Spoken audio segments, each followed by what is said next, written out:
الحمد لله رب العالمين والصلاة والسلام على شمس الهداية واليقين وعلى آله وأصحابه الصادقين. أما بعد، فأعوذ بالله من الشيطان الرجيم. بسم الله الرحمن الرحيم. ولا تهنوا ولا تحزنوا وأنتم الأعلون إن كنتم مؤمنين.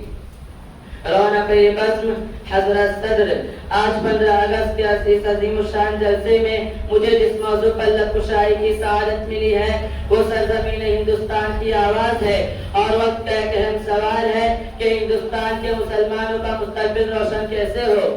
نوجوانان اسلام، یہ تو ایک وقت کا سوال ہے، لیکن میرا بھی تم سے ایک سوال ہے کہ آخر یہ انقلاب کیسے آیا؟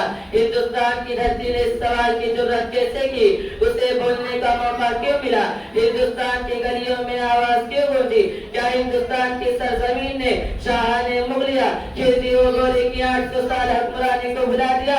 کیا اس قسم جنت نشاں کو وہ دن یاد نہیں جب وہ انگریزی سامراج کے چنگل میں سسک رہی تھی، غلامی کا توق اور ذلت کی زنجیر میں جکڑی ہوئی تھی؟ اس کی عظمت و تقدس کو پامال کیا جا رہا تھا، امن و امان کا خاتمہ ہو چکا تھا۔ ایسا زمین ہند، بتاؤ تمہیں کس نے آزاد کرایا تھا؟ علم حریت کس نے بلند کیا؟ تحریک آزادی کے بانی شیخ الہند کون ہے؟ مجاہد آزادی مولانا حسین احمد مدنی کون ہے؟ قائد آزادی مولانا ابوالکلام آزاد کون ہے؟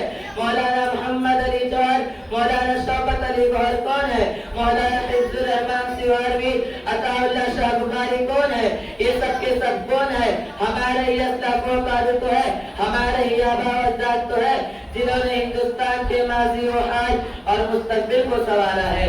100 بار سنوارا ہے ہم نے اس ملک کے گیسوئے برہم کو، 100 بار سنوارا ہے ہم نے اس ملک کے گیسوئے برہم کو۔ یہ اہل جنوب بتلائیں گے کیا ہم نے دیا ہے عالم کو۔ پھر بھی ہم سے سوال کیا جاتا ہے کہ ہندوستان میں تمہارا مستقبل روشن کیسے ہوگا؟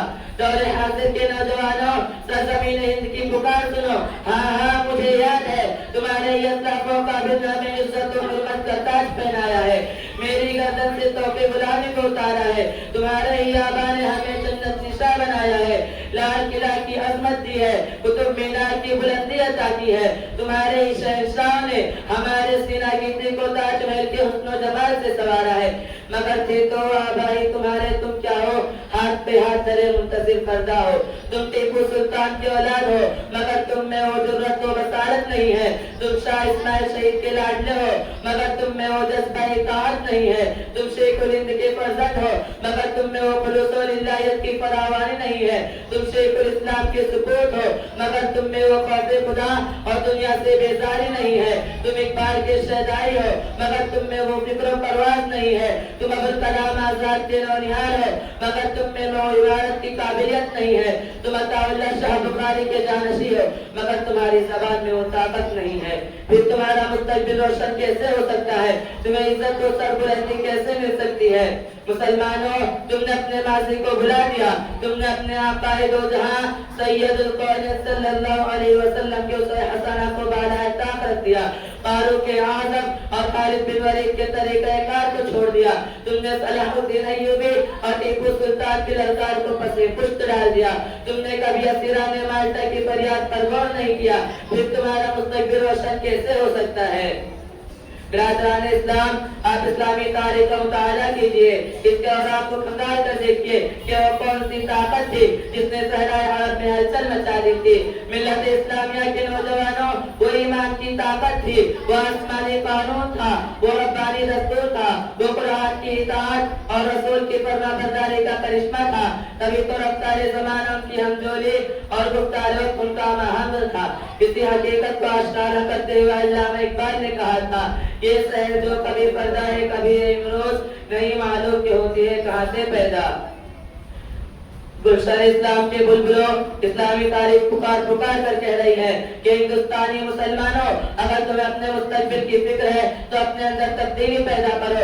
اے بھائیوں نوجوانوں، ذرا سوچو تم کیا ہو، تمہارا مقام کیا ہے؟ مسلمانوں، تمہیں تو ہو جسے قرآن نے خیر امت کا لقب دیا۔ دیا ہے. قرآن کہتا ہے کنتم خیر امۃ اخرجت للناس, تم ہی تو ہو جسے خدا دوست امت قرار دیا ہے.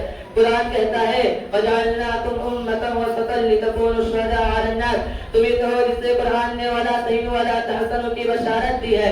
تم ہی تو ہو جن سے رب العالمین نے تم العالمون کا وعدہ کیا ہے. پھر تم مغلوب و مقہور کیوں ہو رہے ہو؟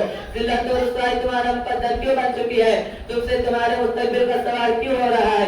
کیا قرآن کا وعدہ غلط ہے؟ نہیں نہیں, قرآن کا وعدہ سچا ہے, اللہ کا وعدہ پکا ہے. اے مسلمانوں, تم انقلابی امت ہو, تم نے ہر دور میں حالات پر رخ موڑا ہے. آج بھی ہندوستان کے مستقبل کو بدل سکتے ہو. اٹھو, قرآن کو پکڑو, سنت نبی کا دامن تھامو, اپنے اندر روح بلالی اور شان فاروقی پیدا کرو. تمہارا زوال عروج سے بدل جائے گا. تمہارا مستقبل تم سے اسی کا مطالبہ کر رہا ہے. اٹھ کے اب بس میں جہاں کا اور ہی انداز ہے, اٹھ کے اب بس میں جہاں کا اور ہی انداز ہے. مشرق و مغرب میں تیرے دور کا آغاز ہے. وما علینا الا البلاغ. السلام علیکم.